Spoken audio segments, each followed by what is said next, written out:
Hi, Sammy Kitten. Hi, Oni.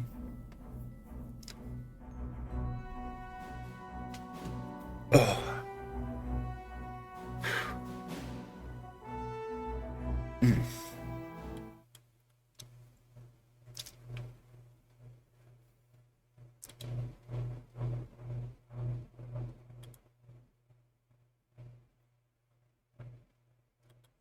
Yeah.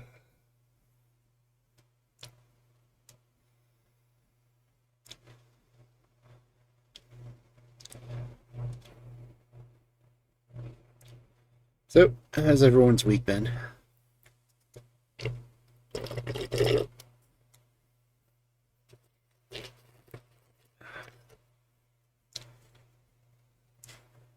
Oh, my shoutouts aren't working. Then it goes to ads, of course.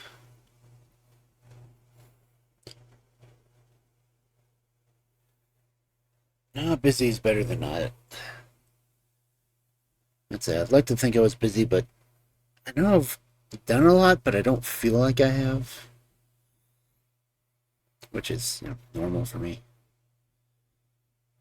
And I got 3 or 4 more stories edited for the book. Oh, I'm getting more hours of work. It's always good. Let's see.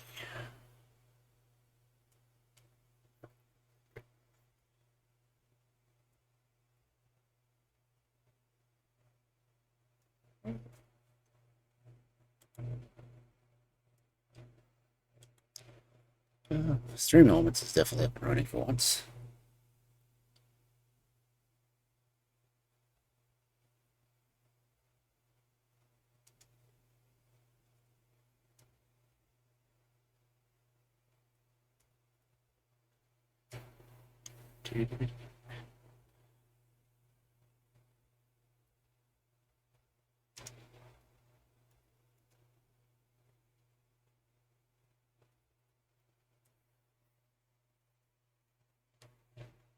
Wait, 2 minutes between shoutouts? I didn't know that.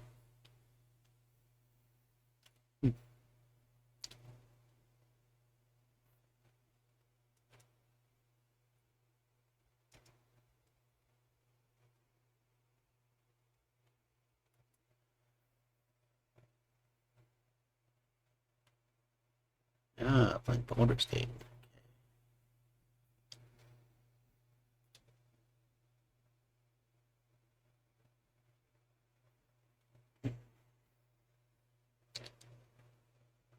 Uh, Before I wasn't sure whether I would be conscious for this dozing off all day.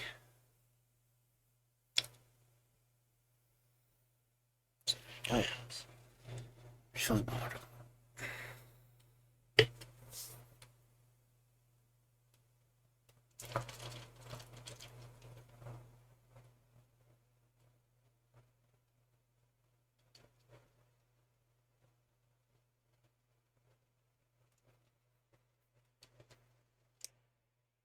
I wonder what Philspot's slacking off on doing the auto shoutouts again.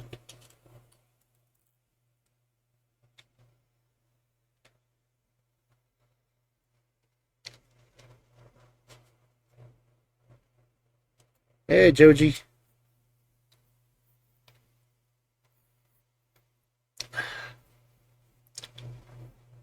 How are you doing?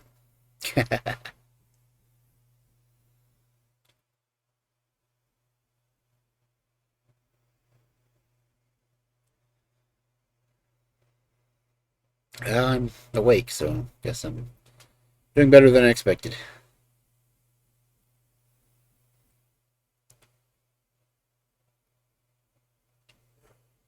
Yeah. Not sure how awake.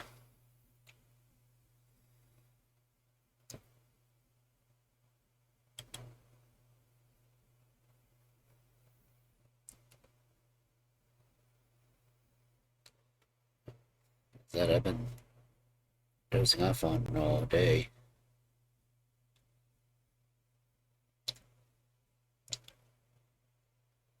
Yeah, Kel is definitely getting the messages done.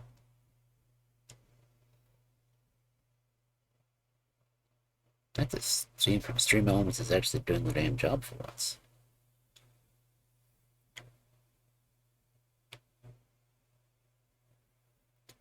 As the message says, I'm doing trying to do. Let's see, the gift subs are 25% off next week, so that's when I decided to do my subathon.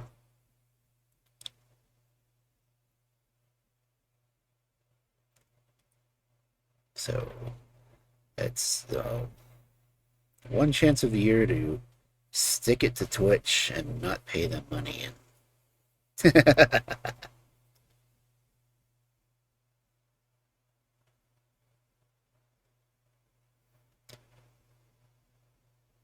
Damn, all the timers are going off at once here.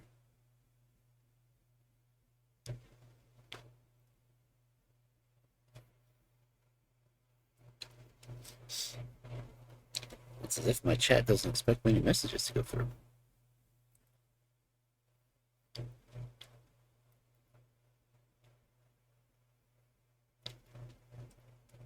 Yeah.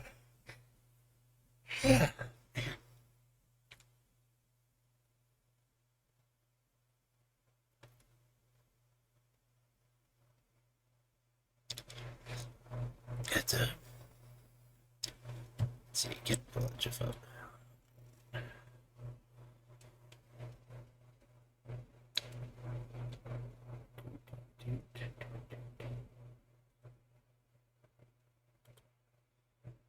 Let's see, image.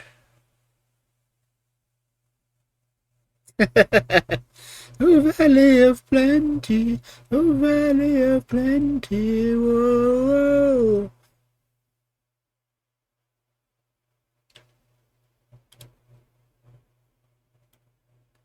I catch myself singing that every time it plays.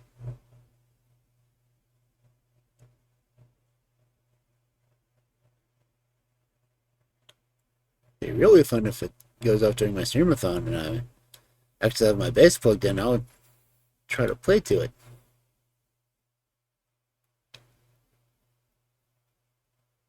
I won't play well, but I might try to play to it.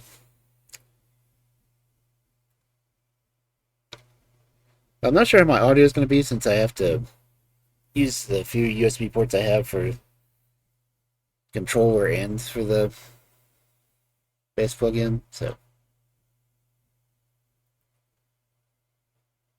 I'll be back to headset mic for 2 days. But I have to say, I guess my USB mic's been sounding a lot better to people.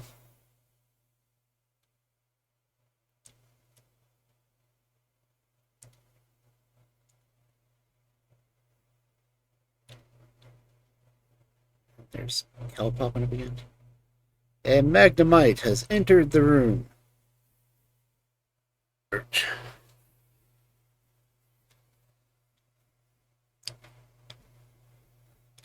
I can't remember if I have a Magnemite. It's a Magneton.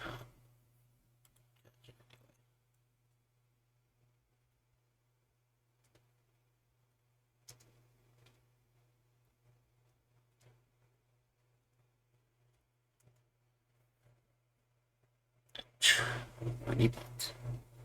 That's fun.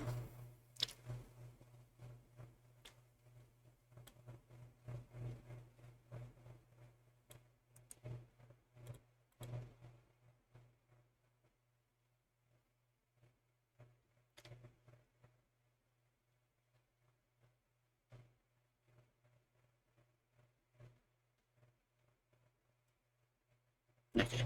Let me go ahead and skip over to the library window real quick. Okay, so this is from 2020. Yeah. So this document is. Okay, chat window. It's very slow to show up. That's weird.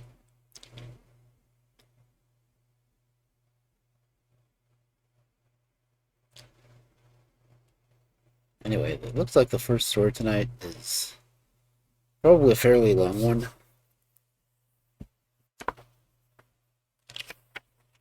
And may or may not deal with cannibalism.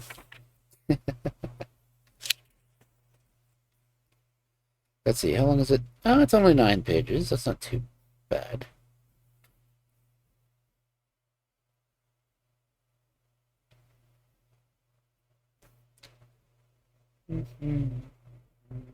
Now this song's in my head now. Oh no. 3 years old? Maybe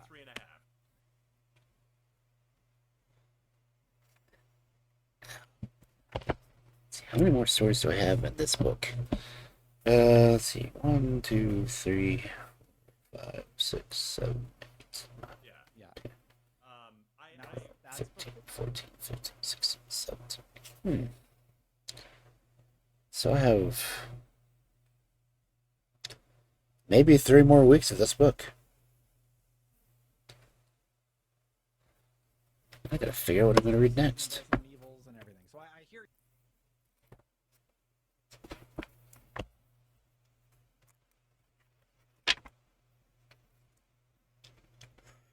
Yeah.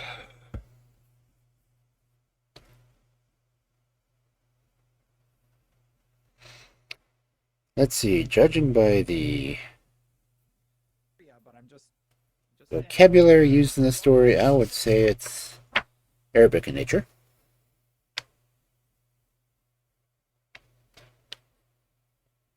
So, are you ready to hear the first story for the night?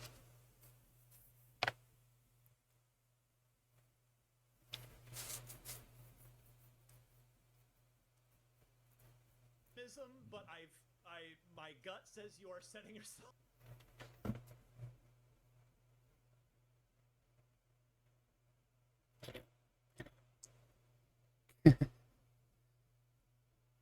Get a drink and we'll get into it.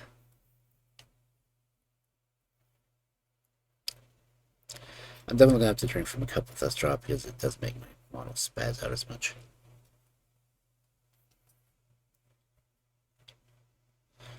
I notice I do have the air switches and the chibi activated again, so.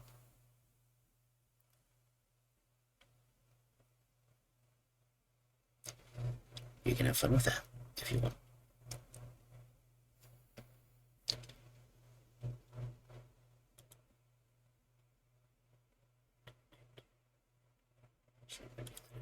So air switch. Oh yeah.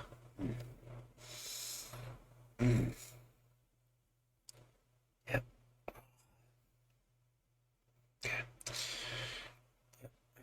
Up for disappointment on this one, my friend. So we'll see. I hope you're right. Okay. I hope to heck you are right. Because I feel better. Actual... So let's get into the story.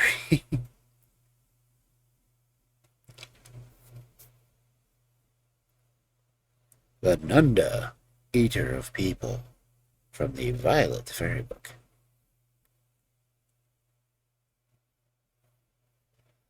Once upon a time there lived a sultan who loved his garden dearly, and planted it with trees and flowers and fruits from all parts of the world.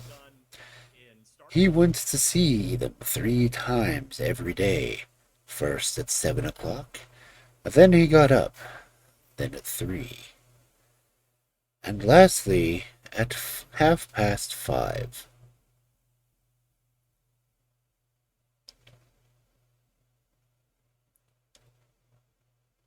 Field's, design for the Xbox Series X engine would be, that would make, I would. Sorry about that. Happily roll through Oblivion again and do another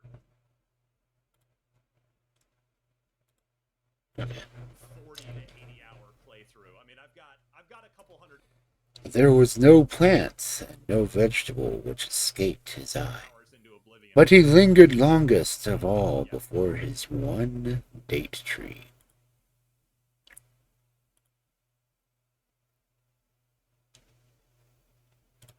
I'd love to see it on the new. Now, the Sultan had 7 sons. 6 of them he was proud of, for they were strong and manly. But the youngest he disliked, for he spent all his time among the women of the house. The Sultan had talked to him, and he paid no heed, and he had beaten him, and he paid no heed, and he tied him up, and he paid no heed. Because I've talked about this on Unlocked so many times. Till at last his father grew very tired of trying to make him change his ways, and let him alone. Childish. Talk about our Xbox showcase. Do not do this to your children. Time passed, and one day the Sultan, to his great joy, saw signs of fruit on his date tree. And he told his vizier, "My date tree is bearing." Maybe the last couple. And he told the officers, "My date tree is bearing."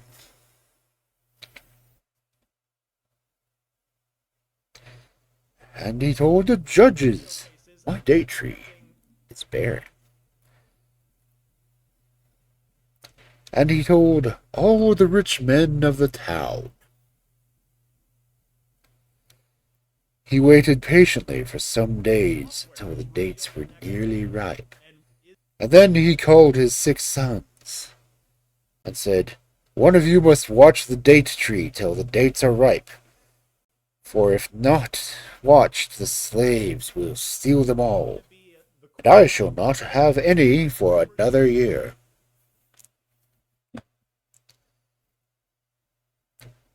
And the oldest son answered, "I will go, father." And he went. The first thing the youth did was to summon his slaves, and bid them to beat the drums all night under the date tree, for he feared to fall asleep. So the slaves beat the drums, and the young man danced till 4 o'clock, and then it grew so cold that he could dance no longer. And one of the slaves said to him, "It is getting light. The tree is safe. Lie down, master, and go to sleep."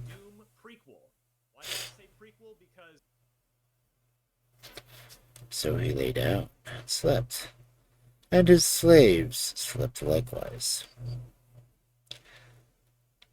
A few minutes went by, and a bird flew down from the neighboring thicket and ate all of the dates, without leaving a single one. That was a hungry bird. And when the tree was stripped bare, the bird went as it had come. Soon after, one of the slaves woke up and looked for the dates, but there were no dates to be seen. Then he ran to the young man and shook him, saying, "Your father set you to watch the tree, and you have not watched, and the dates have all been eaten by a bird."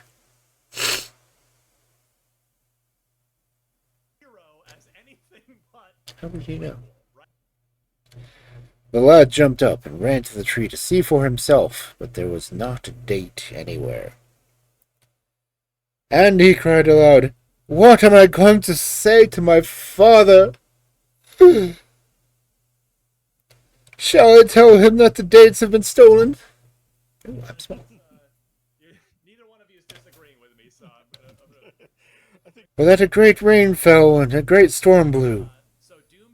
But he will send me to gather them up and bring them to him. And there are none to bring. Shall I tell him that the Bedouins drove me away, and when I returned there were no dates? And he will answer, "You had slaves, did you not fight with the Bedouins?" It is the answer that will best, and that is what I will tell him.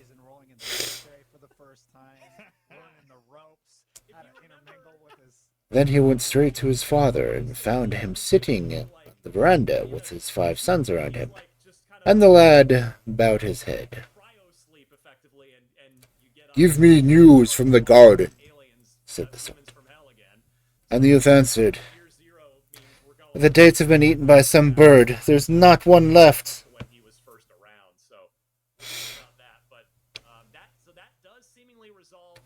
The Sultan was silent for a moment. Then he asked, "Where were you when the bird came?" The lad answered, "I watched the date tree till the cocks were crowing, and it was getting light. Then I lay down a little for sleep. When I woke, a slave was standing over me and said, 'There's not one date left on the tree.' And I went to the date tree and saw it was true. And that is what I've come to tell you. That's a full, 3.5 year dev cycle on that. Even a little more, like 3. And the Sultan 4 replied, years. a son like you is only good for eating and sleeping. I have no use for you. Go your way, and when my date tree bears again, I will send another son.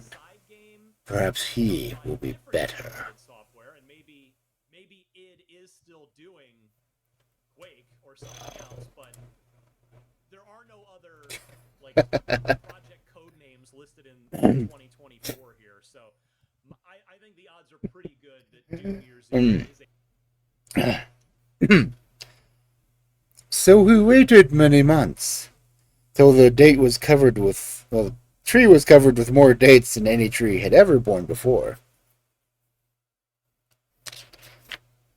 When they were near ripening, he sent one of his sons to the garden, saying, my son, I am longing to taste those dates. Go and watch over them.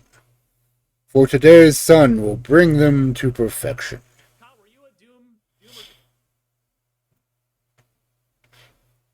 And the lad answered, my father, I'm going now, and tomorrow, when the sun has passed over the hour of 7, bid a slave come and gather the dates. Swinging in bunches. Food, said the Sultan. The youth went to the tree and lay down and slept. And about midnight he arose to look at the tree, and the dates were all there. Beautiful dates, swinging in the branches. You want to rage? Again, I'm going to say it out loud. Ah, my father will have a feast indeed, he thought. What a fool my brother was to not take more heed. Now he is in disgrace, and we know him no more. Well, I will watch till the bird comes. I should like to see what manner of bird this is.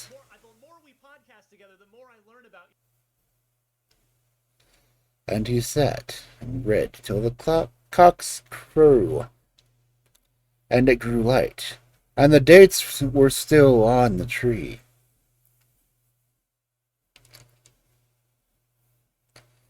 Oh, my father will have his dates. They're all safe now, he thought to himself. I will make myself comfortable against the tree. And he leaned against the trunk, and sleep came upon him. And the bird flew down and ate all the dates.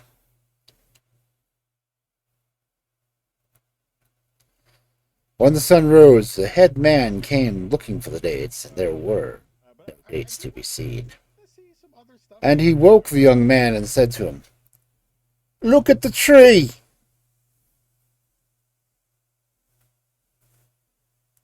Play in some other spaces. Like, I really did think that Hi-Fi Rush was a really nice kind of addition to the Bethesda. And the young man looked, and there were no dates. And I want to see more stuff, but we'll see. And his ears were stopped, and his legs trembled, and his tongue grew heavy at the thought of the Sultan. His slave became frightened as he looked at him and asked, my master, what is it? Alright, let's, the last big piece of this, there are some other... He answered, I have no pain anywhere, but I am ill everywhere. My whole body is well, and my whole body is sick. I fear my father, for I did not say to him, tomorrow at 7 you shall taste the dates, and he will drive me away as he drove away my brother. I will go away myself before he sends me.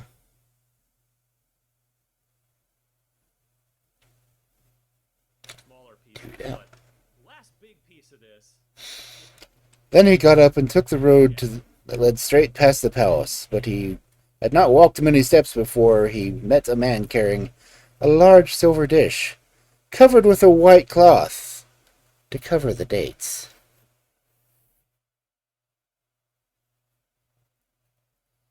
And the young man said, the dates are not ripe yet. You must return tomorrow.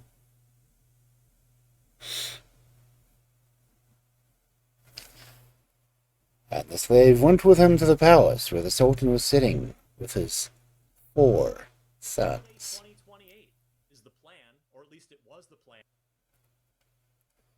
Good greeting, master, said the youth. And the Sultan returned, Have you seen the man I sent?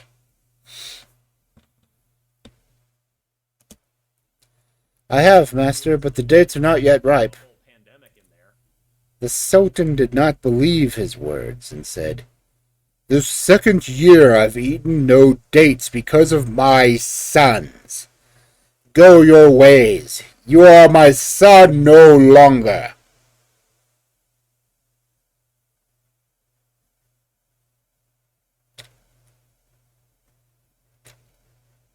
Damn. The plan is for this to be an 8-year. And the Sultan looked at the 4 sons that were left him and promised rich gifts to whoever of them bring him the dates from the tree. But year by year passed, and he never got them. And you know what, Destin? I've been talking. One son tried to keep himself awake with playing cards.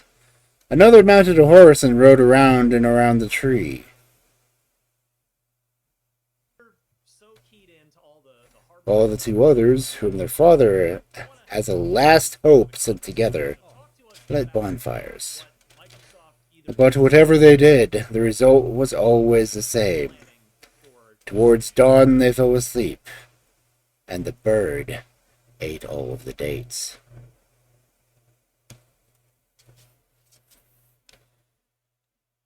The 6th year had come, and the dates on the tree were thicker than ever.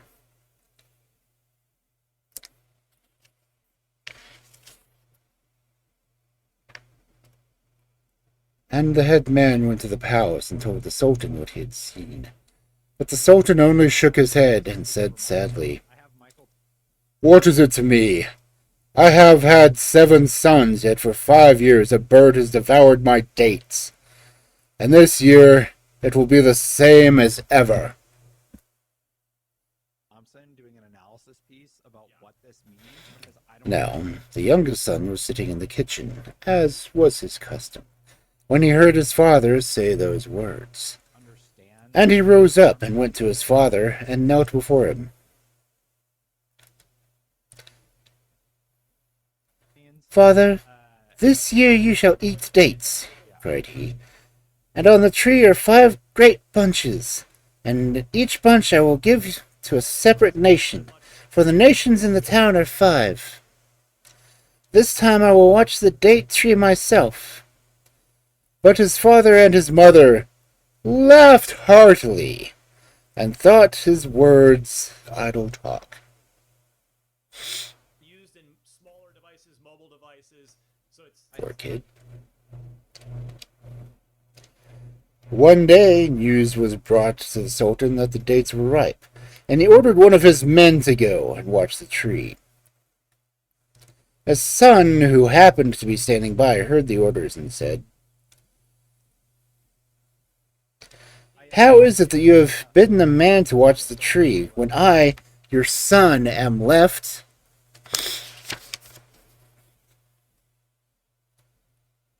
And his father answered, 6 were of no use, and where they failed, will you, of all, succeed? Taylor level. But the boy replied, Have patience today, and let me go, and tomorrow you shall see whether I bring your dates or not.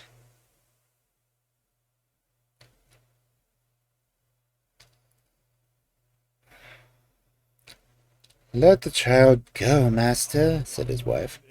Perhaps we shall eat the dates, or perhaps we shall not. But let him go.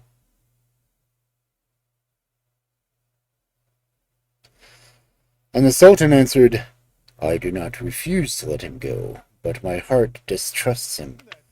His brothers all promised fair, and what did they do?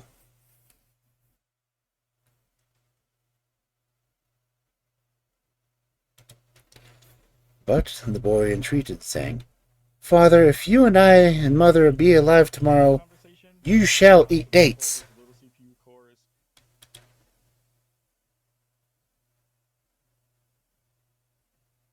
Boy, that could go the wrong way. Go then, said his father. When the boy reached the garden, he told the slaves to leave him, and to return home themselves and sleep. When he was alone, he laid himself down and slept fast until 1 o'clock, when he arose, and sat opposite the date tree. Then he took some Indian corn out of one of the folds of his dress, and some sandy grit out of the other. And he chewed the corn until he felt he was growing sleepy, and then he put some grit into his mouth. And that kept him awake until the bird came.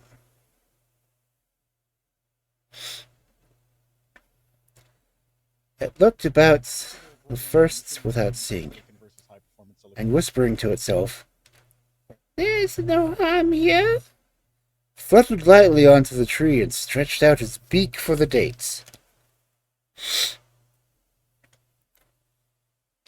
Then the boy stole up softly and caught it by the wing. The bird turned and flew quickly away, but the boy never let go, not even when they soared high into the sky.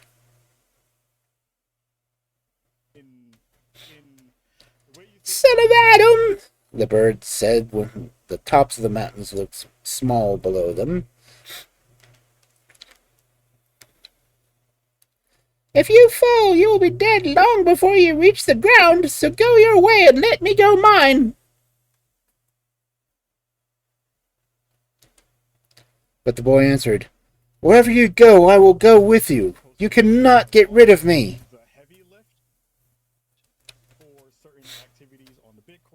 "I did not eat your dates," persisted the bird, "and the day is dawning. Leave me to go my way."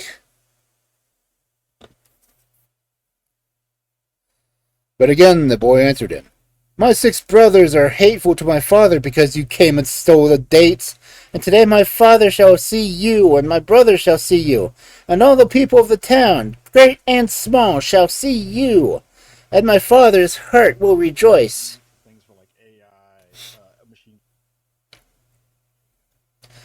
"Well, if you do not leave me, I will throw you off," said the bird. So it flew up higher still, so high that the earth shone like one of the other stars. Learning stuff. Some of those things. The fact that Microsoft is thinking about and expanding. "How much of you will be left if you fall from here?" asked the bird. "If I die, I die," said the boy, "but I will not leave you."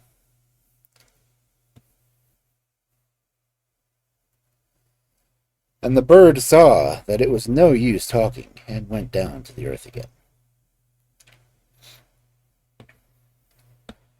"Here you are at home. Let me go my way," it begged once more. "Or at least make a covenant with me." "What covenants?" said the boy. "Save me from the sun," replied the bird, "and I will save you from the rain."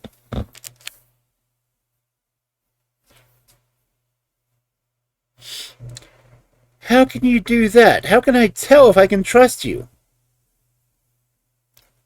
"Pull a feather from my tail and put it in the fire, and if you want me, I will come to you wherever I am."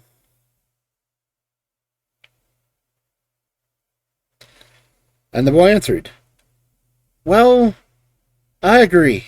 Go your way."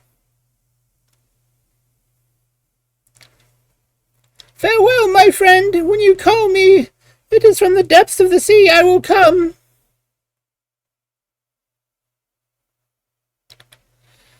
The lad watched the bird out of sight, and he went straight to the date tree. And when he saw the dates, his heart was glad.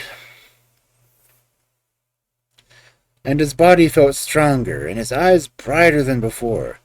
And he laughed out loud with joy and said to himself, "This is my luck, mine. Sit in the kitchen. Farewell, date tree. I'm going to lie down. We ate you.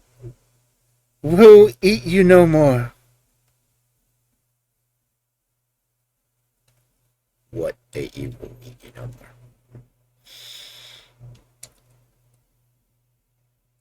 The sun was high in the sky before the head man, whose business it was to come to look at the date tree, expecting to find it stripped of all its fruit. But when he saw the dates so thick that they almost hid the leaves, he ran back to the house and beat a big drum till everybody came running, and even the little children wanted to know what had happened. "Where is it? Where is it, headman?" cried they. "It is not a son that the master has, but a lion. This day sit in the kitchen was uncovered his face before his father." "But how, headman?" "Today the people eat many dates." "Is it true, headman?"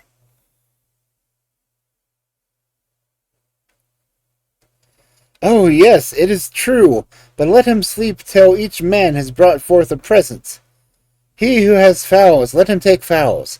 He who has a goat, let him take a goat. He who has rice, let him take rice, etc., etc." And the people did as he had said. Then they took the drum and went to the tree where the boy lay sleeping. And they picked him up and carried him away, with horns and clarinets and drums, with clapping of hands and shrieks of joy, straight to his father's house. Again, I think everybody's trying to get to 4K 60. When his father heard the noise and saw the baskets made of green leaves brimming over with dates, and his son borne high on the necks of slaves, his heart leapt, and he said to himself, "Today, at last, I shall eat dates."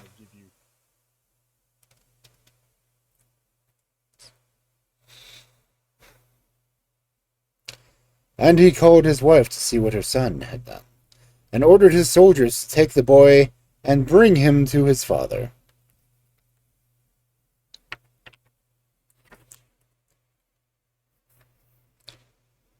"What news, my son?" If you couldn't hear. "News? I have no news except that you will open your mouth and you shall see what dates taste like." And he plucked a date and put it in his father's mouth.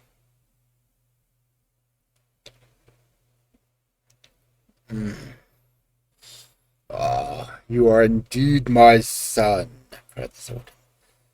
"You do not take after those fools, those good-for-nothings, but tell me."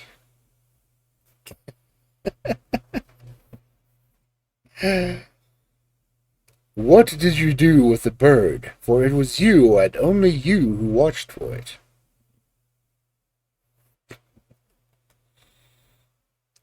"Yes, it was I who watched for it and who saw it. And it will not come again, neither for its life, nor for your life, nor for the lives of your children." "Oh, once I had 6 sons, and now I have only 1.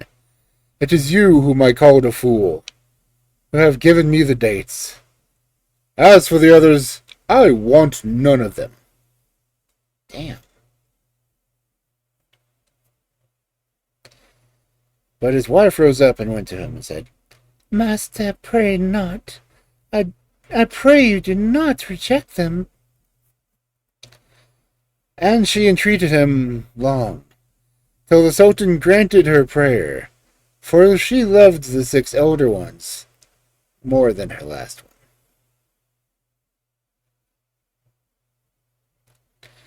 So they all lived quietly at home till the Sultan's cat went and caught a calf.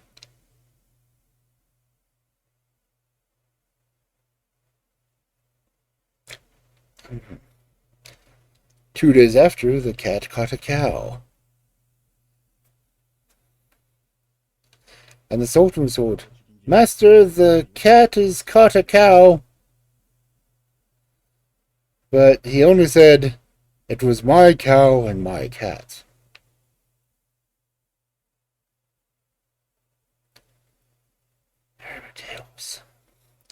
And the cat waited a few days, and then it caught a donkey. And they told the Sultan, Master, the cat has caught a donkey. And he said, My cat and my donkey. Next, it was a horse, and after that a camel. And when the Sultan was told, he said, You don't like this cat, and want me to kill it, and I shall not kill it. Let it eat the camel. Let it even eat the man.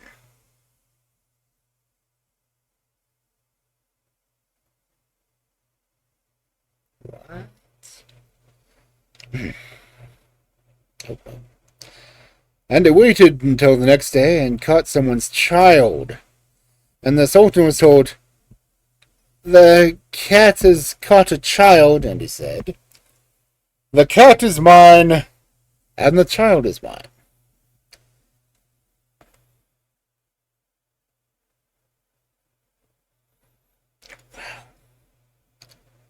Then it caught a grown-up man.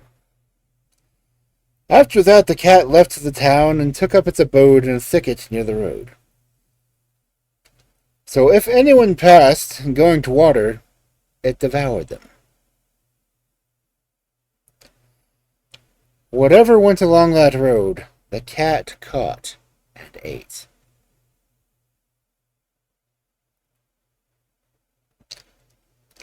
Then the people went to the Sultan in a body, and told him all of the misdeeds of the cat. And no man dared kill the cat, which grew bolder and bolder, and at last came into the town to look for its prey. Eckity.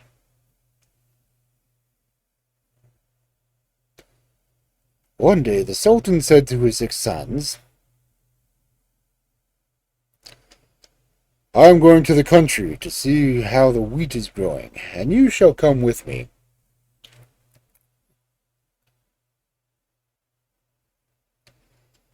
They went on their merry way down the road, till they came to a thicket, when out sprang the cats and killed 3 of the sons.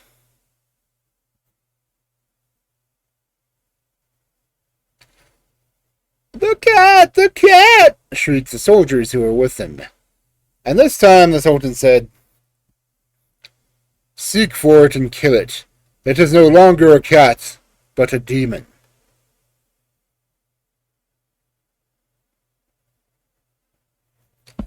And the soldiers answered him, Did we not tell you, master, what the cat was doing?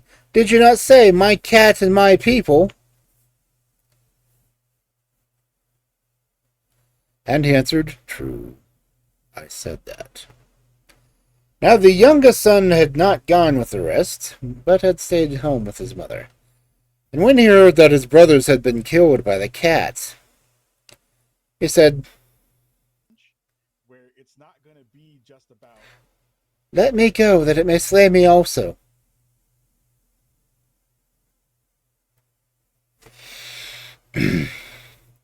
His mother entreated him not to leave her, but he would not listen. And he took his sword and a spear and some rice cakes, and went after the cat, which by this time had run off a great distance. The lad spent many days hunting the cat, which now bore the name of the Nunda, eater of people.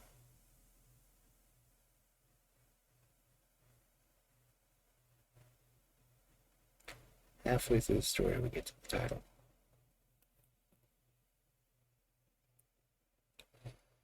But though he killed many wild animals, he saw no trace of the enemy he was hunting for. There was no beast, however fierce, that he was afraid of, till at last his father and mother begged him to give up the chase of the Nunda. But he answered, What I have said I cannot take back. If I am to die, then I die. But every day I must go and seek for the Nunda.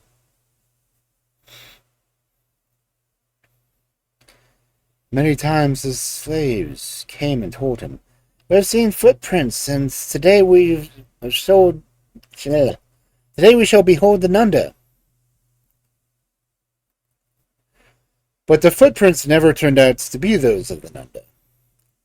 They wandered far enough through deserts and through forests, and at length came to a foot of a great hill. And something in the boy's soul whispered that here was the end of all their seeking. And today they would find the Nunda. K60, it's gonna be about But before they began to climb the mountain, the boy offered his slaves to cook some rice. And they rubbed a stick and make the fire, and when the fire was kindled, they cooked the rice and ate it. Then they began their climb. Suddenly, when they had almost reached the top, a slave who was on their front cried, "Master! Master!" And the boy pushed to where the slave stood, and the slave said, "Cast your eyes down to the foot of the mountain." And the boy looked, and his soul told him it was the Nunda. and using the technology. And he crept down with a spear in his hand. Then he stopped and gazed below him. This must be the real Nunda, he thought. My mother told me its ears were small. This one's ears are small. She told me it was broad and not long, and this is broad and not long. She told me it had the spots of a civet cat, and this has the spots of a civet cat. To get you to a space where you're using less. And then he left the Nunda lying asleep at the foot of the mountain, and went back to his slaves. "We will feast today," said he. "Make cakes of batter and bring water." And they ate and drank. And when they finished, he bade them to hide the rest of the food in the thickets, that if he slew Nunda, they might return and eat and sleep before going back to the town. And the slaves did as he bade them. It was now afternoon, and the lad said, "It is time we went after the Nunda." And they went until they reached the bottom, and came upon the great forest, which lay between them and the Nunda. Here the lad stopped, and ordered every slave that wore 2 cloths to cast one away, and tuck up the other between his legs. "For," he said, "the wood is not a little one. Perhaps we may be caught by the thorns, or perhaps we may have to run before the Nunda, and the cloth might bind our legs, and cause us to fall before him." Is different, but the way you kind of move towards And they answered, "Good, master," and did as he bade them. Then they crawled on their hands and knees toward the Nunda lay asleep. Noiselessly they crept along until they were quite close to it. But then, at a sound from the boy, they threw their spears. The Nunda did not stir. The spears had done their work. But a great fear seized them all, and they ran away and climbed the mountain. The sun was setting when they reached the top, and glad they were to take out the fruit and cakes and the water which they had hidden away, and sit down and rest themselves. And after they had eaten and were filled, they lay down and slept till morning. When the dawn broke, they rose up and cooked more rice and drank more water. After that, they walked all around the back of the mountain to the place where they had left the Nunda, and they saw it stretched out where they had found it, stiff and dead. And they took it up and carried it back to the town, singing as they went, "We killed the Nunda, eater of people." Okay. Using AI, yeah, okay. Fidelity FX too. Yeah. And when his father heard the news, and that his son was come, and was bringing the Nunda with him, he felt that a man did not dwell on the earth whose joy was greater than this. And the people bowed down to the boy, and gave him presents, and loved him, because he had delivered them from the bondage of fear, and had slain the Nunda.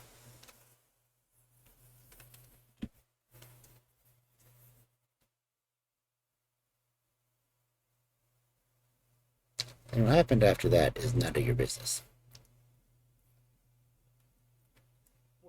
in your mouth or can develop it, it saves you a hell of a lot of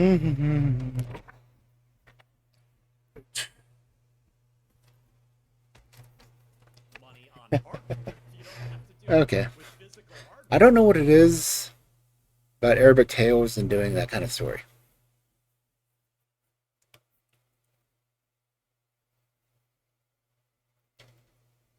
You can do it with a software assist. That's I mean, they'll tell an entire story before the actual story.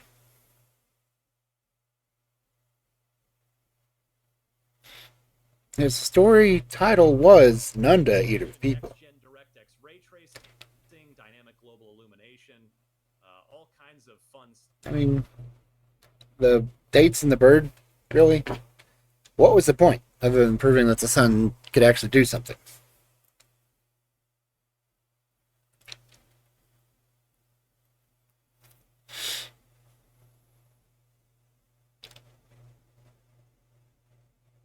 Yeah, I thought it was funny.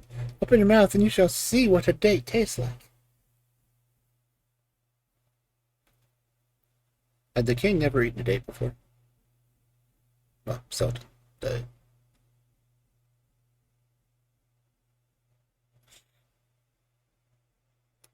He had that tree held on. Never got a date off.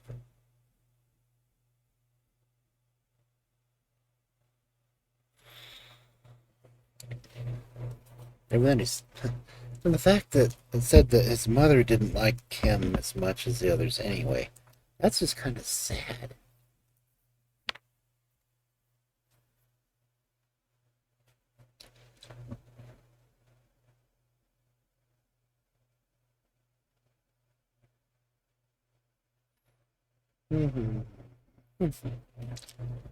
Anyway, that story took a hell of a lot longer than I thought it would. I mean, I'm with you, by the way. This is also largely over my head. So let's go ahead and get into the next one.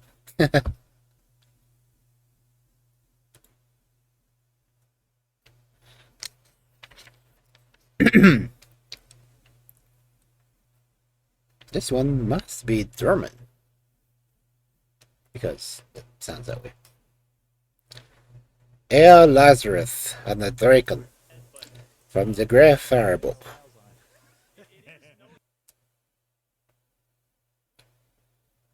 Once upon a time there was a cobbler named Lazarus who was very fond of honey.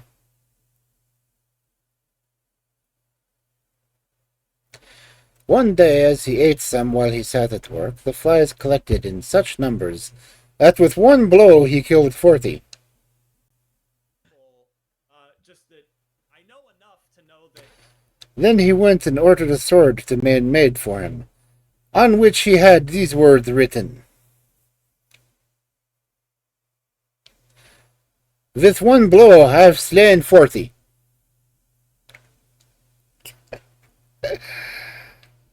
When the sword was ready, he took it and went out into the world.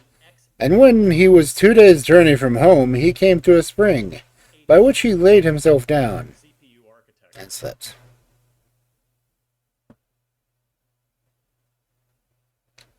Now, in that country there dwelt Draken, one of whom came to the spring to draw water. There he found Lazarus sleeping, and read what was written on his sword.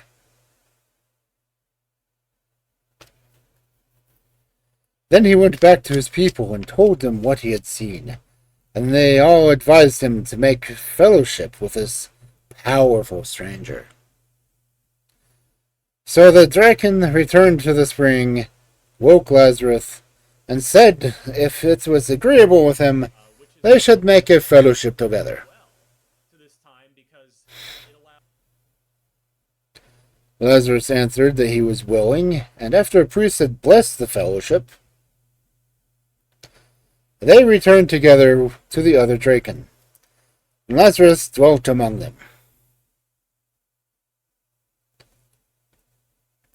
After some days, they told him that if it was their custom to take it in turns to bring wood and water, and as he was now in their company, he must take his turn.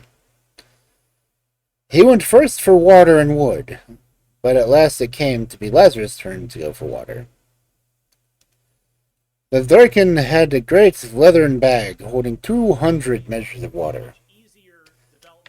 This Lazarus could only, with great difficulty, drag empty back to the spring. And because he could not carry it back, he did not fill it at all. But instead he dug up the ground all around the spring. As Lazarus remained so long away, the Draken sent for one of their number to see what had become of him. And when this one came to the spring, Lazarus said to him, "We will no more plague ourselves by carrying water every day. I will bring the entire spring at home at once, and so we shall have freed it from this burden."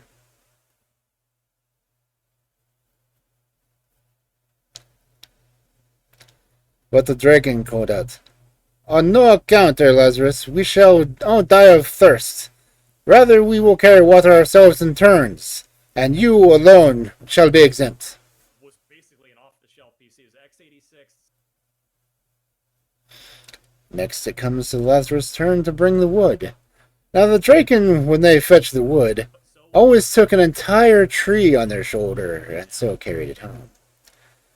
Because Lazarus could not imitate them on this, he went to the forest, tied all the trees together with a thick rope, and remained in the forest till evening. Again, the Draken sent one of them after him to see what had become of him.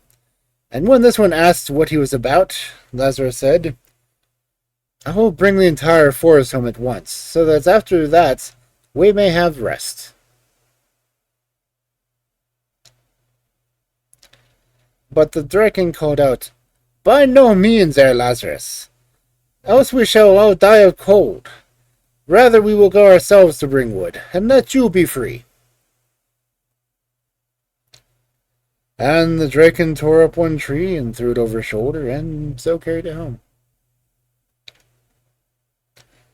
When they had lived together some time, the Draken became weary of Lazarus, and agreed among themselves to kill him. Each Draken in the night, while Lazarus slept, would strike him with a blow with a hatchet. But Lazarus heard of this scheme, and when the evening came, he took a log of wood, covered it with his cloak, and laid it in his place where he usually slept. And then he hid himself. On the night the Draken came, and each one hit the log a blow with his hatchet, till it flew in pieces.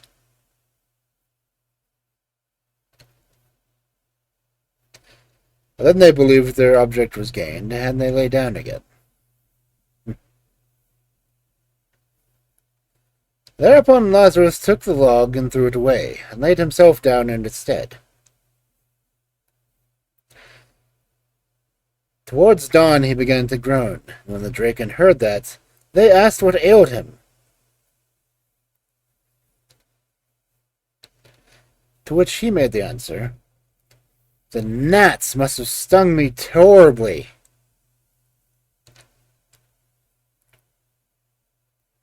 Horribly. This terrified the Draken, for they believed that Lazarus took their blows for gnat stings, and they determined at any price to get rid of him. The next morning, therefore, they asked him if he had not wife or child, and said that if he would like to go and visit them, they would give him a bag of gold to take away with him. He agreed willingly to this, but asked further that one of the Draken should go with him to carry the bag of gold. They consented, and one was sent with him. When they had come to a short distance within Lazarus' house, he said to the Draken, "Stop here. In the meantime, I must go in front of and tie up my children, lest they eat you."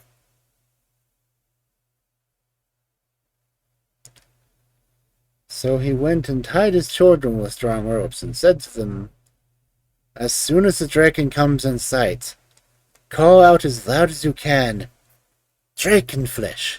Drakenflesh!'"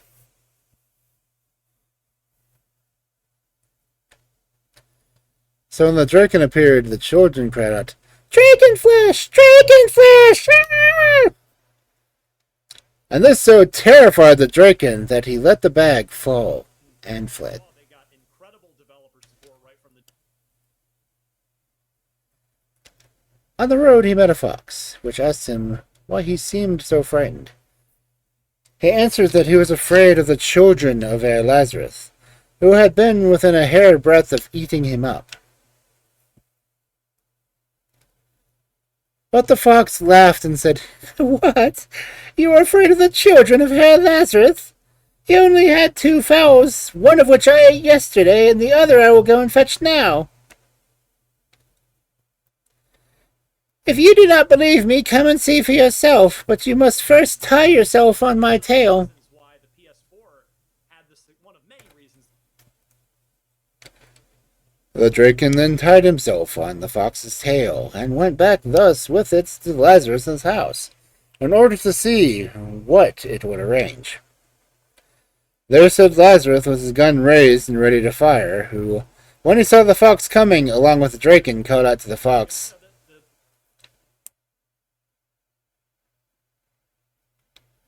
"Did I tell you not to did I not tell you to bring me all the Draken, and you bring me only one?" Prior to that, they used their own proprietary stuff like the cell. When the Draken heard that, he made off to the right about at once, and he ran so fast that the fox was dashed to pieces against the stone.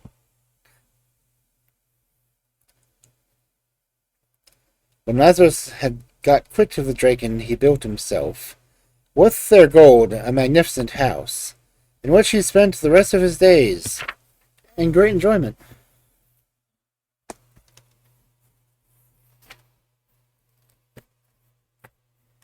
And of course, now the ad's running, so people didn't get there at the end of it, because ads.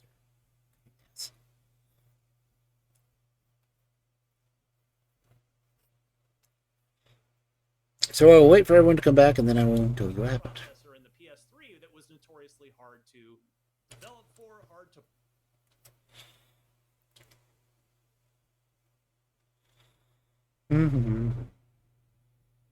Got another minute. Port from PC and 360 over to PS3. Ads are so freaking disruptive to storytelling.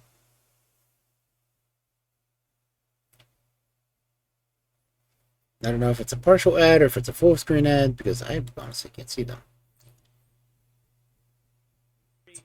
So the industry has kind of been.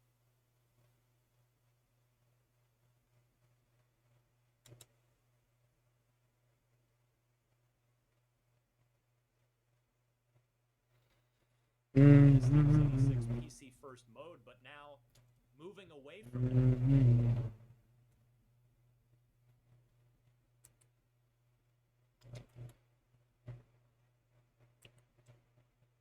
To an ARM processor, which definitely, like I said, I know it brings its own benefits in terms of, you know.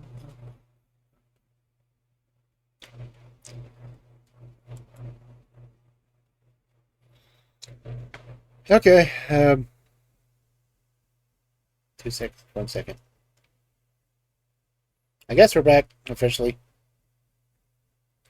I did not see where the ad started, so what was the last thing you heard?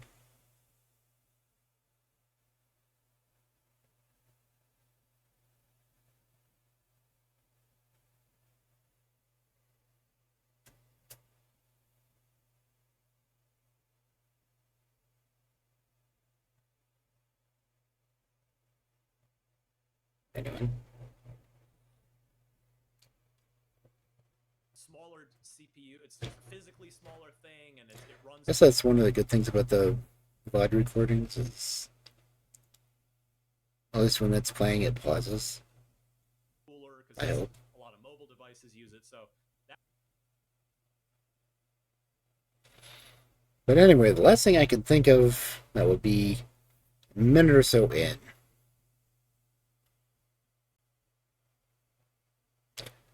Would be Lazarus' children scaring the Draken away by saying they wanted Draken flesh.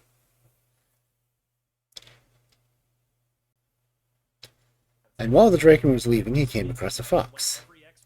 And the fox was worried because he was concerned why the Draken looked so terrified. So the Draken told the fox his woes about the Herr Lazarus' children wanting to eat him. And the fox laughed at him and said, Herr Lazarus was of no concern. He ate one of his hens the previous day. He was on his way back to eat a second one. And that he could come with him if he would like. The Draken agreed, and the fox said that, well, if you're going to go with me, you must tie yourself to my tail. So the Draken did. And they went their merry way back to Lazarus's home. Lazarus, however, was waiting with his gun as he found out that a fox had eaten his chicken previously, and was waiting to see the fox. And when he saw the fox come over the hill, and saw the fox bringing a Draken along behind him, he called out, "Did I not tell you to bring all the Draken, and yet you bring me back only one?"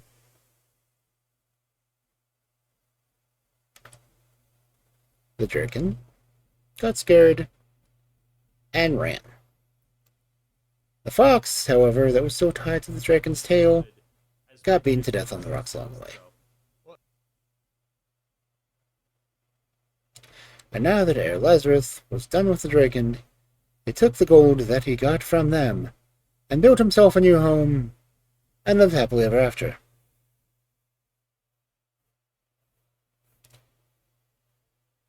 So hopefully, everyone got the end of that story.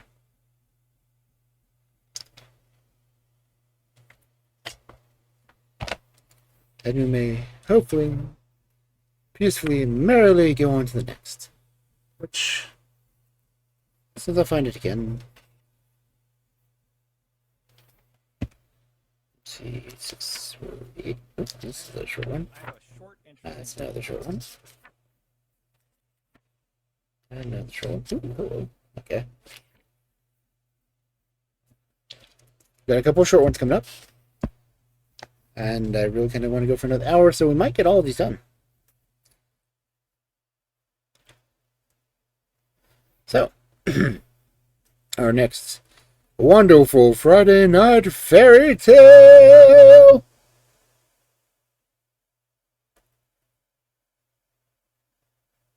Okay, that was just weird. The Goblin Pony from the Gray Fairy book. So basically, if you think way back to what the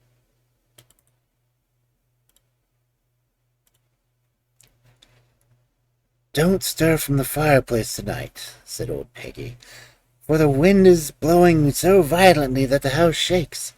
Besides, this is Halloween, when the witches are about, and the goblins, who are their servants, are wandering about in all sorts of disguises, doing harm to children."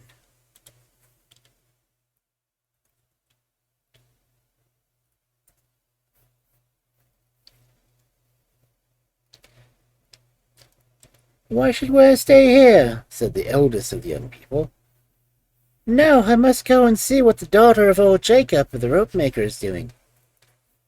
She wouldn't close her blue eyes all night if I didn't visit her father before this moon had gone down."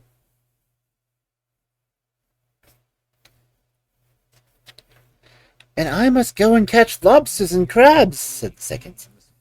"And not all the witches and goblins in the world shall hinder me."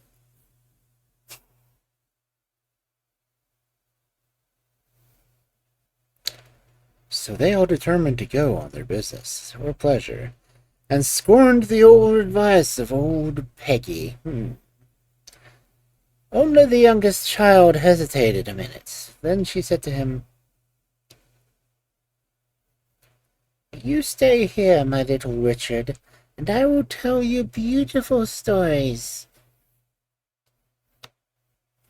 and that's from Lord But he wanted to pick a bunch of wild thyme and some blackberries by moonlight, and he ran out after the other children. When they all got outside the house, they said, "The old woman talks of wind and storm, But never was the weather finer, the night sky more clear. See how majestically the moon stalks through the transparent clouds.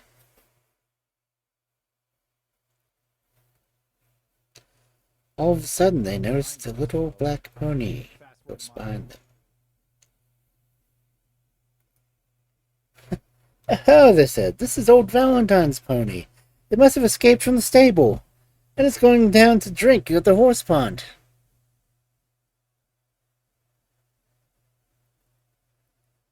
My pretty little pony, said the eldest, patting the creature with his hand. You mustn't run too far. I'll take you to the pond myself.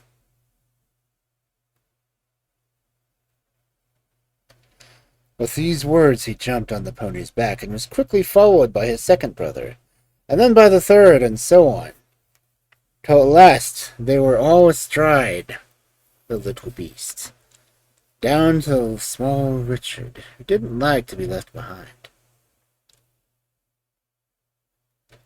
On the way to the pond, they met several of their companions, and invited them all to mount the pony, which they did.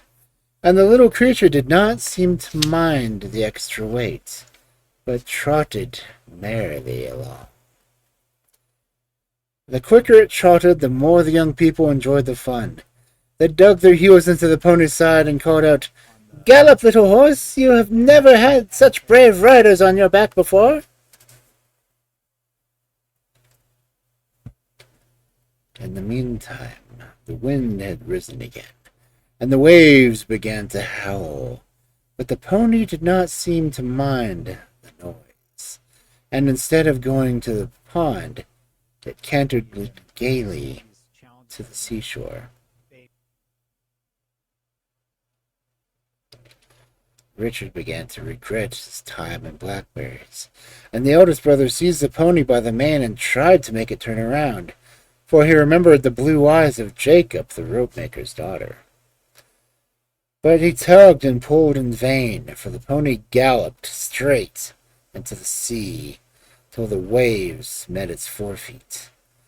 As soon as it felt the water, it neighed lustily and capered about with glee, advancing quickly into the foaming billows. When the waves had covered the children's legs, they repented their careless behavior and cried out, "The cursed little black pony is bewitched! If we had only listened to old Peggy's advice, we shouldn't be lost." The pony advanced further. Higher rose the sea, and last the waves covered the children's heads, and they were all drowned.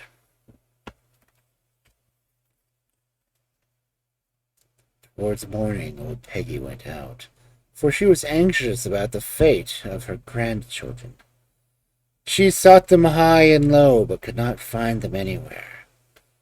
She asked all the neighbors if they had seen the children, but no one knew anything about them, except that the eldest had not been with the blue-eyed daughter of Jacob, the rope-maker. As she was going home, bowed with grief, she saw a little black pony coming towards her, springing and treading in every direction. When it got quite near her, it neighed loudly, and galloped past her so quickly that in a moment it was out of sight.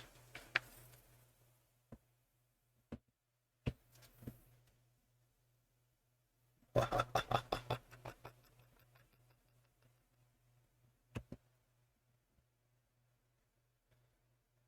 been honestly because CERN had that at the.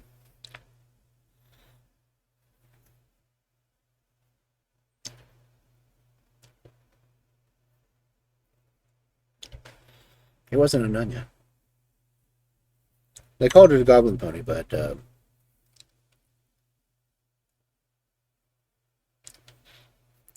that kind of spirit has several different names.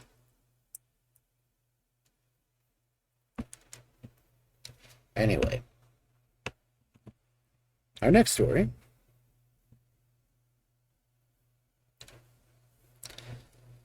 how some wild animals became tame ones. from the Brown Fairy Book.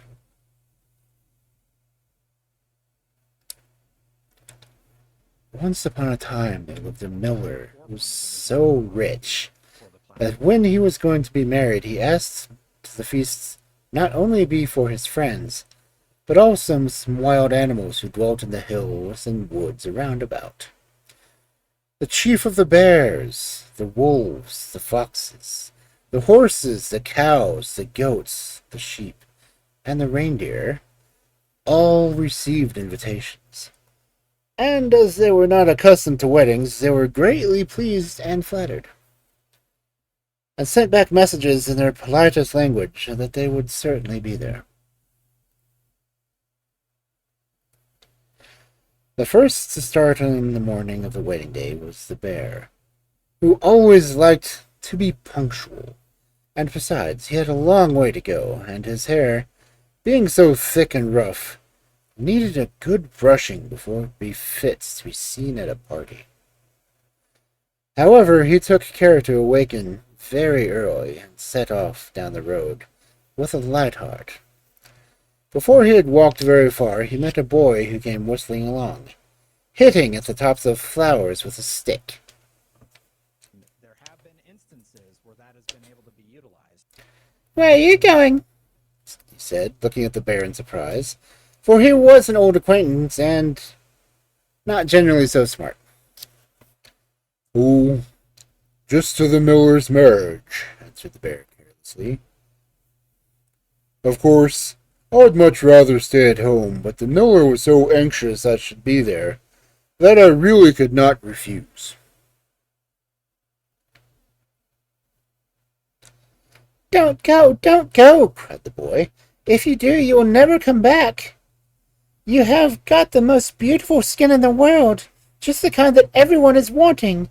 They will be sure to kill you and strip you of it."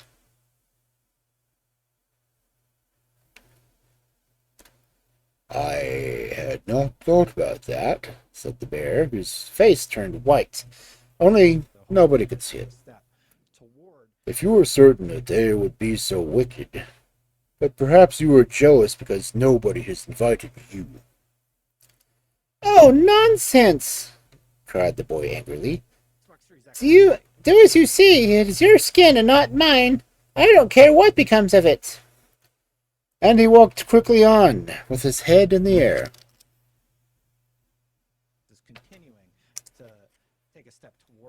The bear waited until he was out of sight, and then followed him slowly, for he felt in his heart that the boy's advice was good, though he was too proud to say it.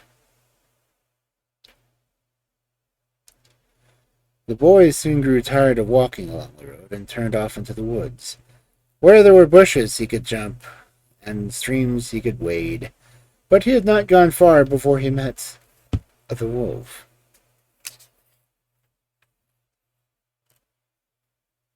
"Where are you going?" he asked, for it was not the first time he had seen him.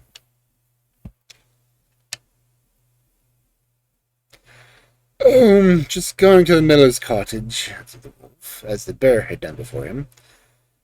"It is rather tiresome, of course. Weddings are always so stupid. But still, one must be good-natured." "Don't go," said the boy again. "Your skin is so thick and warm, and winter's not far off. They will kill you and strip it off of you."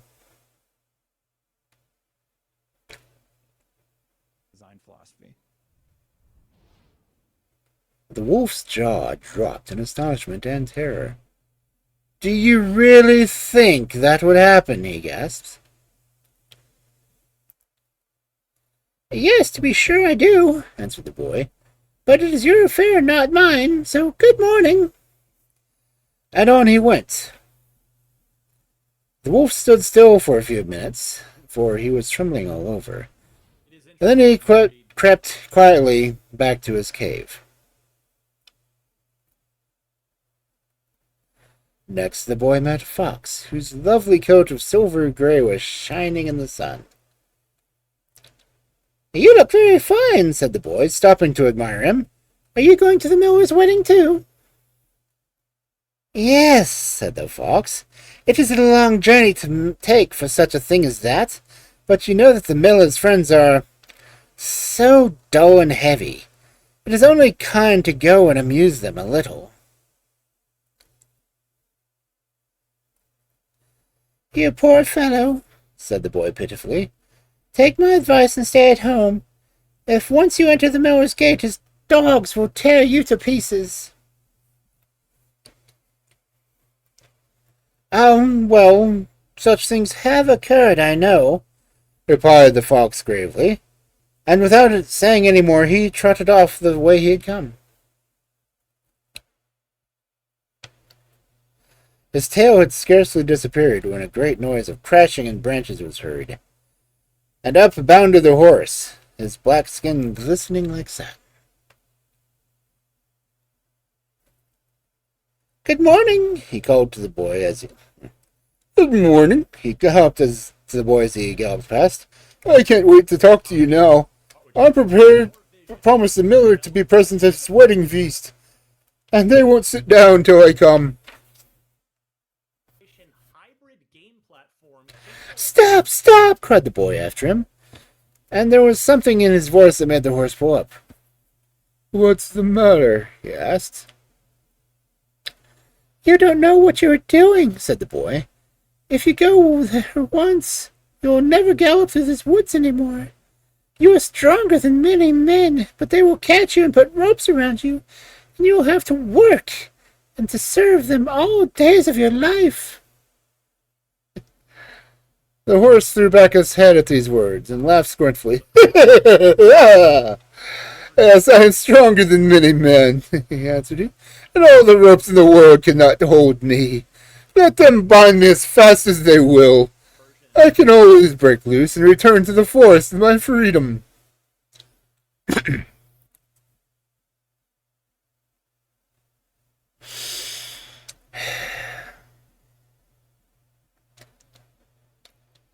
And with his proud speech he gave a whisk of his long tail and galloped away faster than ever.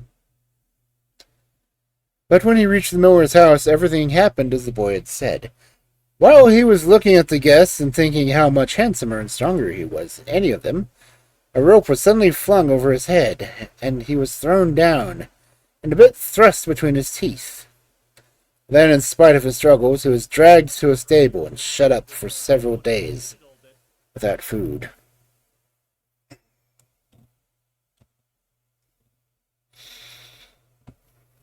Though his spirit was broken and his coat had lost its gloss. After that he was harnessed to a plough, and had plenty of time to remember all that he had lost, though not listening to the counsel of the boy.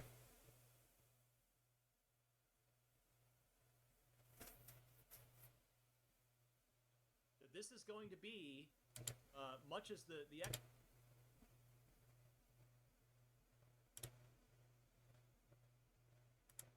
Xbox One wanted to be, but the market was not ready for it. When the horse had turned a deaf ear to his words, the boy wandered idly along, sometimes gathering wild strawberries from a bank, and sometimes plucking wild cherries from a tree, till he reached a clearing in the middle of the forest. Crossing this open space was a beautiful milk-white cow with a wreath of flowers round her neck. "Good morning," she said pleasantly, as she came up to the place where the boy was standing.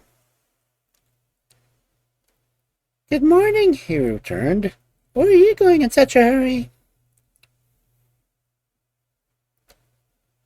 "To the miller's wedding. I'm rather late already, for this wreath took such a long time to make, so I can't stop." But with server stuff, Destin, I gotta go back to one of your favorites. I mean, "Don't go," said the boy earnestly. "And once you have tasted your milk, they will never let you leave, and you will have to serve them all the days of your life." "What nonsense! What do you know about it?" answered the cow, who was always thought she was wiser than other people. "Why, I can run twice as fast as any of them, I should like to see anybody try to keep me against my will. And without even a polite bow, she went on her way, feeling very much offended. But everything turned out just as the boy had said. The company had all heard of the fame of the cow's milk, and persuaded her to give them some. And then her doom was sealed. A crowd gathered around her and held her horns so that she could not use them. And like the horse, she was shut in the stable, only let out in the mornings, when a long rope was tied around her head, and she fastened to a stake in the grassy meadow. And so it happened to the goat and to the sheep. Last of all came the reindeer, looking as he always did, as if some serious business was on hand. "Where are you going?" asked the boy, who by this time was tired of wild cherries and was thinking of dinner. So, I think... "I was invited to the wedding," answered the deer, "and the miller has begged me on no accounts to fail him." They're going to implement some of them in a modernized way. "Oh, fool!" cried the boy. "Have you no sense at all? Do you know that when they get there they will hold you fast, for neither beast nor bird is it as strong and swift as you?" With this skew, if this is what ends up coming to fruit. "That is exactly why I am quite safe," replied the reindeer. "I am so strong that no one can bind me, and so swift that not even an arrow can catch me. So goodbye for the present. You will soon see me back." But none of the animals that went to the miller's wedding ever came back. And because they were self-willed and conceited, and would not listen to good advice, they and their children have been servants of men to this very day. Figure out how to make it work, and it makes things better. Go for it. Thank you for the hydrate stretch and the ear scratches. Xbox and Nvidia and GeForce get into bed together, and that's basically Not sure why the ear scratches are triggering themselves. I have to go and actually activate it.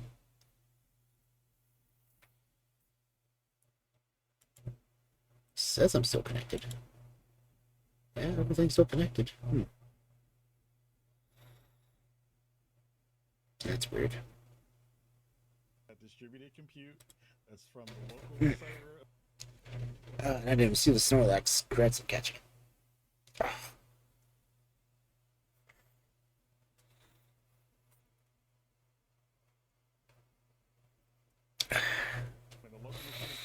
Okay, that's 30. We can get a couple more stores in here.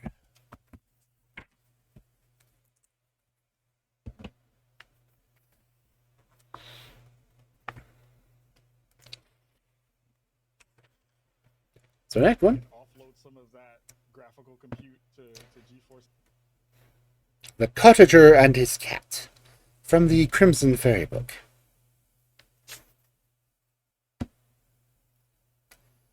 Once upon a time, there lived an old man and his wife in a dirty, tumble-down cottage not very far from the splendid palace where the king and queen dwelt.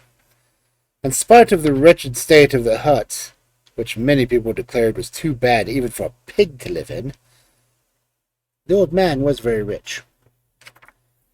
For he was a great miser, and lucky besides, and would often go without food all day sooner than to change one of his beloved gold pieces. But after a while he found that he was starved himself once too often. He fell ill and had no strength to get well again, and in a few days he died, leaving his wife and his one son behind him.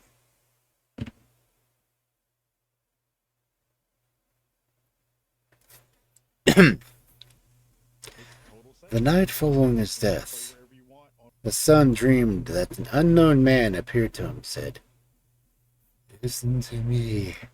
Your father is dead, and your mother will soon die. and all their riches will belong to you. Half of his wealth is ill-gotten, and this you must give back to the poor from whom he squeezed it. Whatever device you And want. the other half you must throw into the sea. Watch, however, as the money sinks into the water. If anything should swim, catch it and keep it, even if it is nothing more than a bit of paper.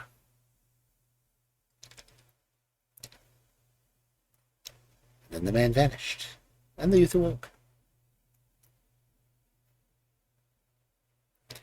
The remembrance of his dream troubled him greatly. He did not want to part with the riches that his father had left him, for he had known all his life what it was to be cold and hungry, and now he had hoped to have a little comfort and pleasure. Still, he was honest and good-hearted, and if his father had come wrongfully by his wealth, he felt he could never enjoy it, and at last he made up his mind to do as he had been bidden. He found out who were the people who were the poorest in the village, and spent half of his money in helping them, and the other half he put in his pocket.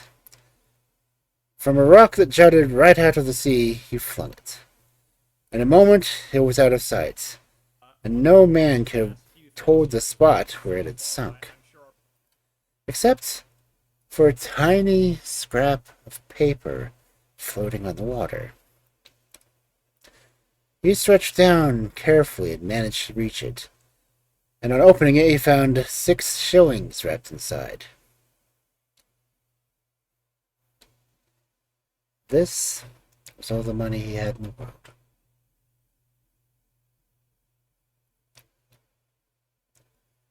The young man stood and looked at it thoughtfully. Well, I can't do much with this, he said to himself. But after all, 6 shillings were better than nothing. And he wrapped them up again and slipped them into his coat. He worked in his garden for the next few weeks, and he and his mother contrived to live on the fruit and vegetables he got out of it. And then she, too, died suddenly. Poor fellow felt very sad when he had laid her in his grave, and with a heavy heart he wandered into the forest, not knowing where he was going. By and by he began to get hungry, and seeing a small hut in front of him, he knocked on the door and asked if they could give him some milk. The old woman who opened it begged him to come in, adding kindly that if he wanted a night's lodging he might have it, without costing him anything. 2 women and 3 men were at supper when he entered, and silently room for him was made to sit down. When he had eaten, he began to look about him, and was surprised to see an animal sitting by the fire, different from anything he had ever noticed before. It was gray in color, and not very big, but its eyes were large and very bright, and it seemed to be singing in air in the odd way, unlike some animal of the forest. "What is the name of that little creature?" he asked, and they answered, "Well, we call it cat."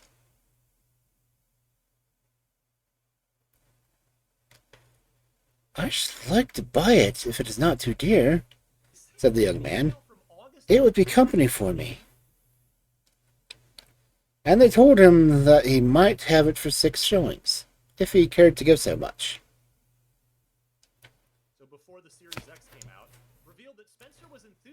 The young man took out his precious bit of paper and handed them the 6 shillings, and the next morning bade them farewell, with the cat lying snugly in his cloak.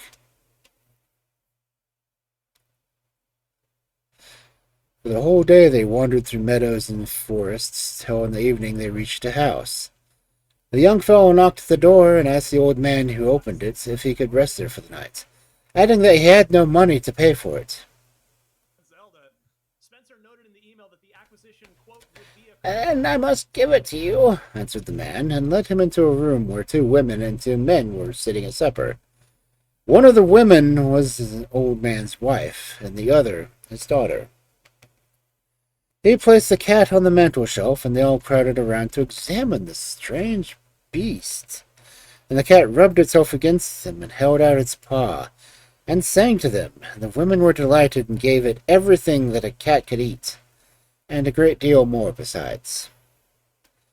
After hearing the youth's story and how he had nothing in the world left to him except this cat, the old man advised him to go to the palace, which was only a few miles distant, and take counsel with the king, who was kind to everyone, and would certainly be his friend. The email also revealed that Spencer was interested in The young man thanked him and said he would gladly take his advice, and early the next morning he set out to the royal palace.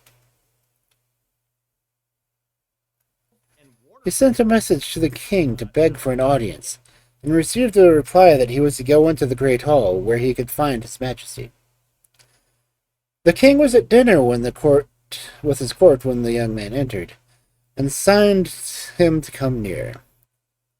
The youth bowed low, and then gazed in surprise at the crown and the black little creatures who were running around the floor and even on the table itself, that they were so bold that they snatched pieces of food from the king's own plate, and if he drove them away and tried to bite his hands, so that they could not eat his food, and the courtiers were faring no better. an offer.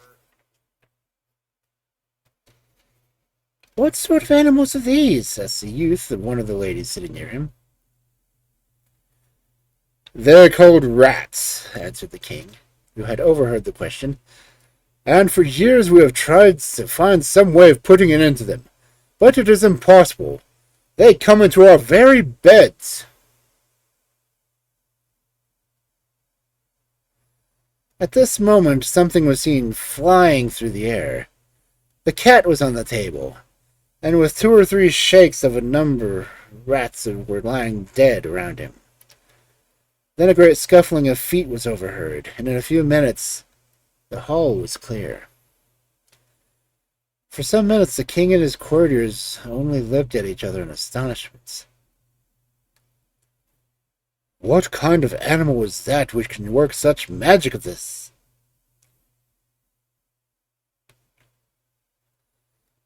And the young man told him that it was called a cat, and that he had bought it for 6 shillings.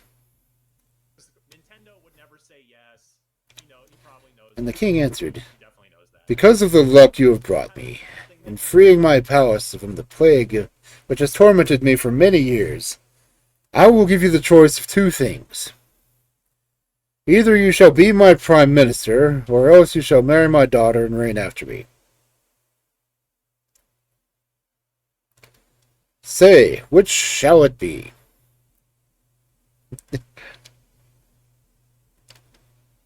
"The princess in the kingdom," said the young man. And so it was.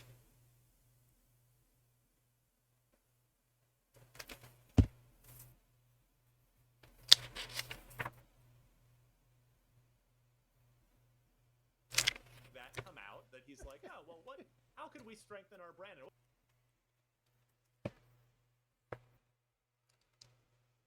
In fact, the cat was yowling, and it delighted everyone. Hear that, Sammy? Cats are important.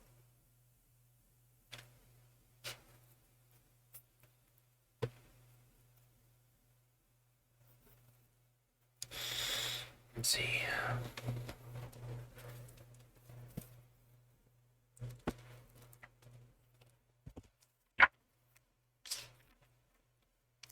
Oh man, if I could get Nintendo, then everybody would remember. I will try to get through one more story.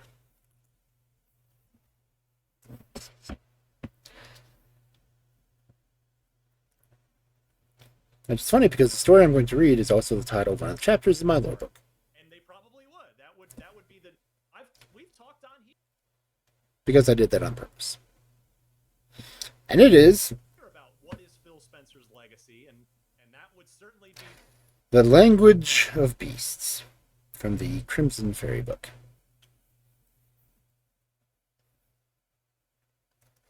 Once upon a time, a man had a shepherd who had served him many years, faithfully and honestly.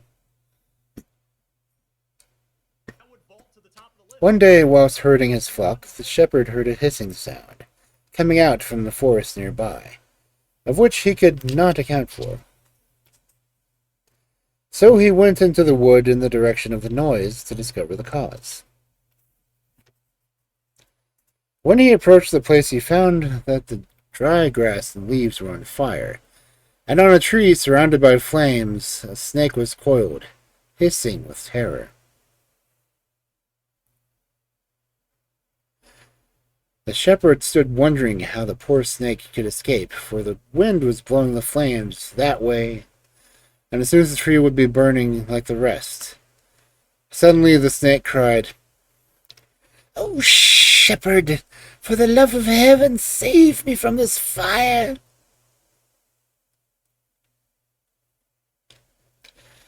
Then the shepherd stretched out his staff over the flames, and the snake wound itself around the staff and up to his hand. And from this hand he crept up his arm, and twined itself around his neck. The shepherd trembled with fright, expecting every instant to be stung to death, and said, "What an unlucky man I am! Did I rescue you only to be destroyed myself?"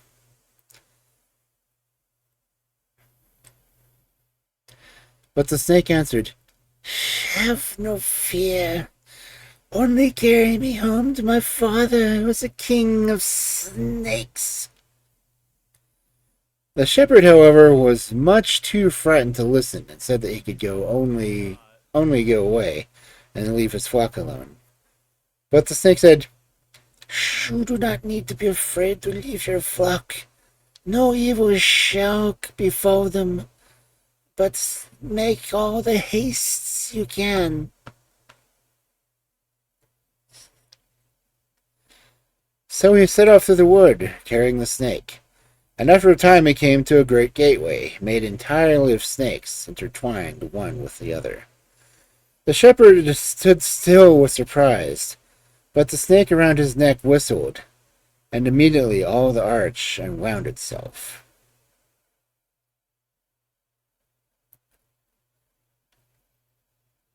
"When we are come to my father's house," said his own snake to him, "he will reward you with anything you ask. Silver, gold, jewels, or whatever on this earth is most precious. But take none of all these things. Ask rather to understand the language of beasts. He will refuse it to you a long time, but in the end he will grant it to you."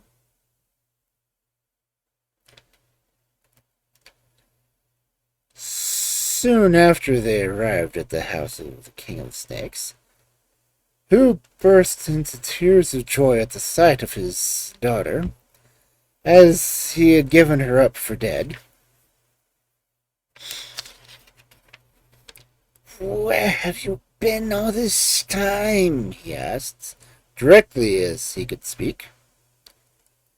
And she told him that she had been caught in the forest fire, and had been rescued from the flames by the shepherd. The King of Snakes was turning to the shepherd and said to him, "What reward will you choose for saving my child?" "Make me to know the language of beasts," answered the shepherd. "That is all I desire."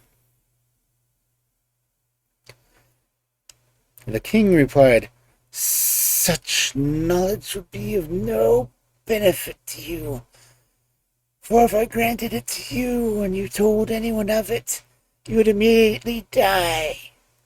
Ask me rather for whatever else you would like to possess, and it shall be yours."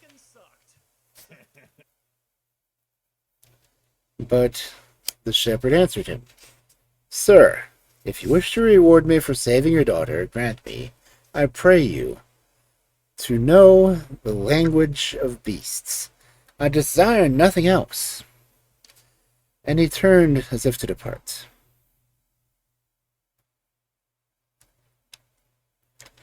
Then the king called him back, saying, "If nothing else will satisfy you, open your mouth."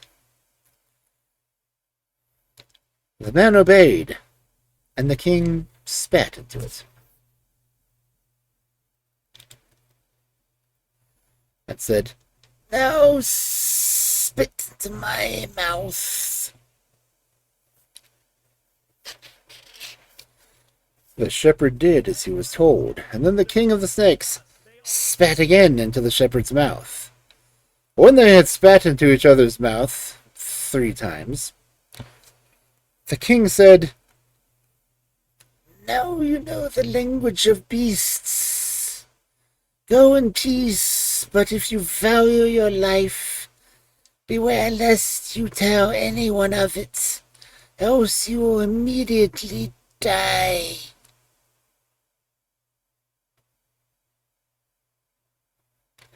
So the shepherd set out for home, and on his way through the wood he heard and understood all that was said by the birds, and by every living creature. When he got back to his sheep, he found the flock grazing peacefully, and as he was very tired, he laid himself down them for a little rest. Hardly had he done so when 2 ravens flew down and perched on a tree nearby. And they began to talk to each other in their own language. "If only that shepherd knew that there was a vault full of gold and silver beneath where that lamb was lying, what would he not do?" When the shepherd heard these words, he went straight to his master and told him. And the master at once took a wagon and broke open the door to the vault, and they carried off the treasure.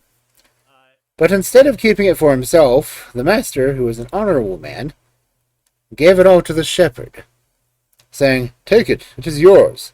The gods have given it to you." So the shepherd took the treasure and built himself a house. He married a wife, and they lived in great peace and happiness.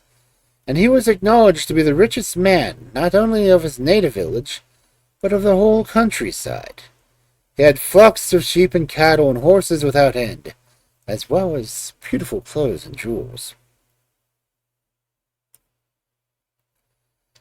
One day, just before Christmas, he said to his wife, "Prepare everything for a great feast. Tomorrow we will take things with us to the farm that the shepherds may make merry." The wife obeyed, and all was prepared as he desired. The next day they both went to the farm, and in the evening the master said to the shepherds, "Come now, all of you, eat, drink, and make merry. I will watch the flocks myself tonight in your stead." Then he went out to spend the night with the flocks.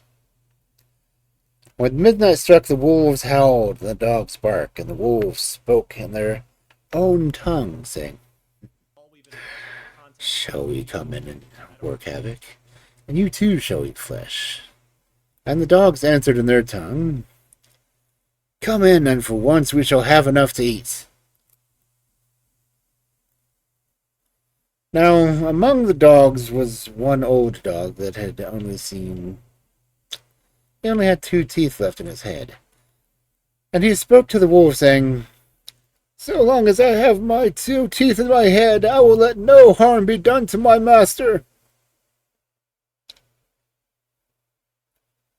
All this the master heard and understood. And as soon as morning dawned, he ordered all the dogs to be killed except the old dog. The farm servants wondered at this order and exclaimed, "But surely, sir, what would that be a pity?" The master answered, "Do as I bid you." And he made ready to return home with his wife, and they mounted their horse, and her steed being a mare. As they went along the way, it happened that the husband rode on ahead, while the wife was a little way behind. The husband's horse, seeing this, neighed, and said to the mare, "Come along, make haste, why are you so slow?" And the mare answered, "It is very you to answer. You carry only your master, who is a thin man." But I carry the mistress, who is so fat that she weighs as much as 3.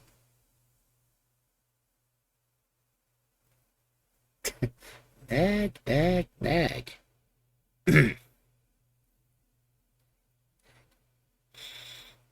When the husband heard that, he looked back and laughed, which his wife perceiving, she urged on the mare till she caught up with her husband and asked him why he laughed. Nothing at all, he answered. Just because it came into my head. She would not be satisfied with the answer and urged him more and more to tell her why he had laughed. But he controlled himself and said, "Let me be, wife. What ails you? I do not know myself why I laughed." But the more he put her off, the more she tormented him to tell her the cause of his laughter. At length he said to her, "Know then that if I tell you, I shall immediately and surely die." But even this did not quiet her. She only besought him the more to tell her. Meanwhile, they had reached home, and before getting down from his horse, the man called for a coffin to be brought. And when it was there, he placed it in front of the house and said to his wife, "See, I will lay myself down in this coffin, and will tell you why I laughed, for as soon as I have told you, I will surely die." She'll kill him. So he lay down in the coffin, and while he took a last look around him, his old dog came out of the farm and sat down beside him, and whined. When the master saw this, he called to his wife, "Bring a piece of bread and give it to the dog." And the wife brought some bread and threw it to the dog, but he would not look at it. When the farm cock came and pecked at the bread, but the dog said to it, "Rich glad, you can eat like that when you see your master is dying." The cock answered, "Let him die, if he is so stupid. I have 100 wives, which is why I call together when I find the grain of corn, and as soon as they are here, I swallow it myself. Should one of them dare to be angry, I would give her a lesson with my beak. He has only one wife, and he cannot keep her in order."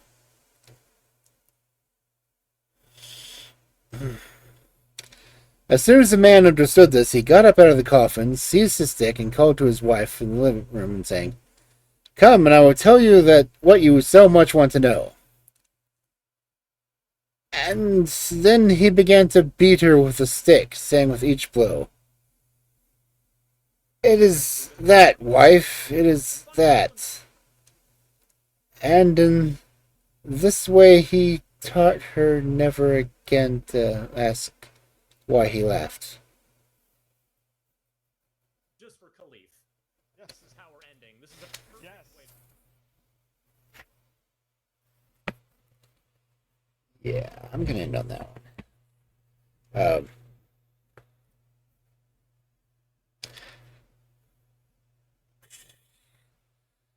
Stop taking marital advice from a rooster. Or someone who claims to be an alpha. And this. Yes. Red Dead Redemption 2. But anyway, Next gen update. I could have done without it ending the story. I mean,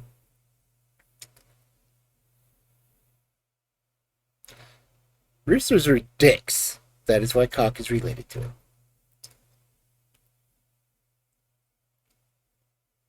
And now you know. Anyway,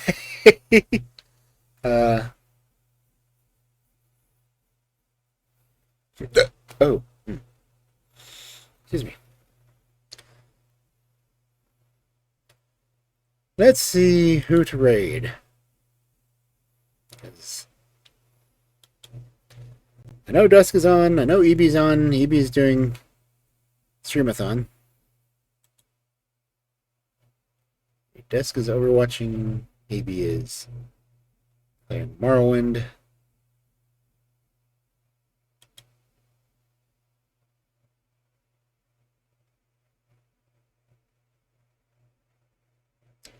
Let's go ahead and raid EB. I haven't had a chance to raid EB for a while.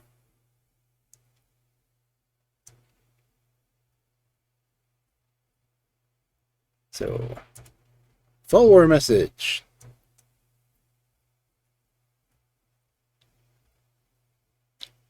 Subscriber message.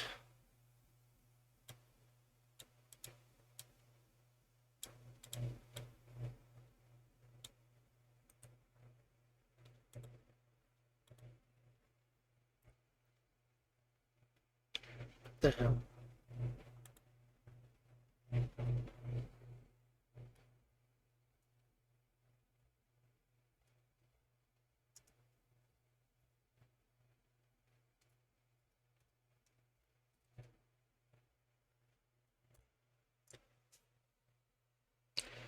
And reaping the Edie.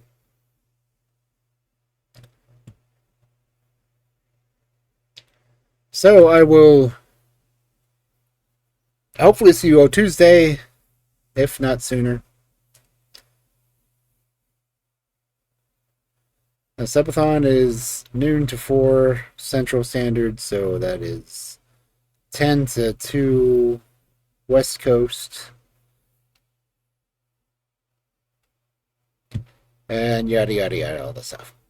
Anyway, I hope to see some, if not all of you there, when I'm probably going to start with story time, the game. And then we'll go ahead and go into Skyrim with no mods and a death counter. But until then, I hope everyone has a good evening, good night, good afternoon, whichever it may be for you. And I will see you all over in EBs.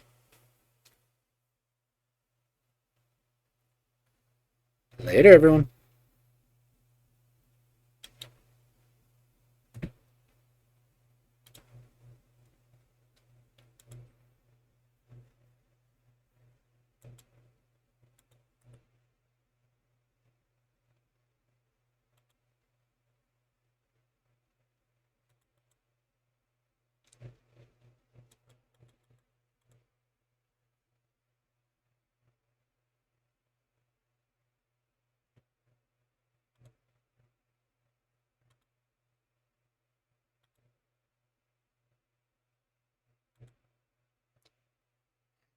So.